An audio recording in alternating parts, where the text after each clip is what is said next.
Alright, so now it's time for the top 5 power forwards. So at number 5, I'm going to go with Tim Duncan. And the reason I'm going with Duncan is because if I could have any guy on this list for one game, or for one series, or just for one playoff run, I'm probably going to take Tim Duncan. Because in the regular season, his stats are okay. I think he averaged like 14 and 9. You know, not that great.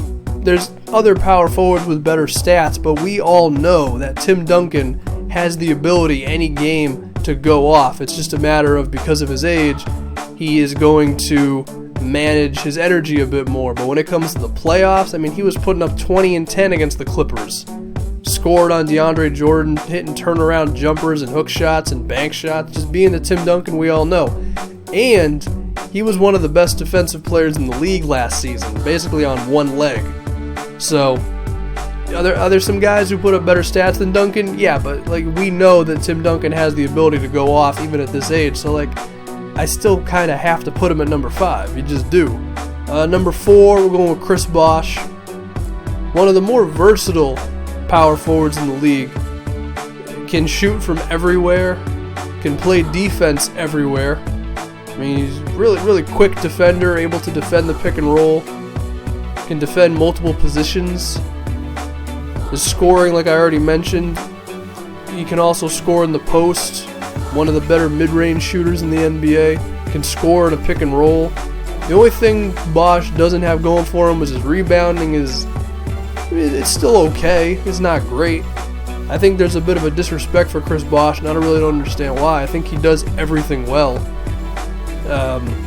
For a while, I would have had Kevin Love probably around the number 4 spot, but then I realized, we're seeing Love now on Cleveland when he's got some more talent around him. Didn't exactly fit in very well, whereas Chris Bosh in a similar situation, his play style and the fact that he plays very good defense, just a more impactful player than Kevin Love, in my opinion. Number 3, we're going to go with Blake Griffin. He's progressed on pretty much every asset of his game. I mean, his playmaking is one of the best at the big man positions. His mid-range shot has really improved. And he does still have a little bit of that awkward offensive game, but he's definitely gotten better at it. And he's Blake Griffin. Number 2, LaMarcus Aldridge. It's funny how the Spurs have 2 of the top 5 on this. That's funny.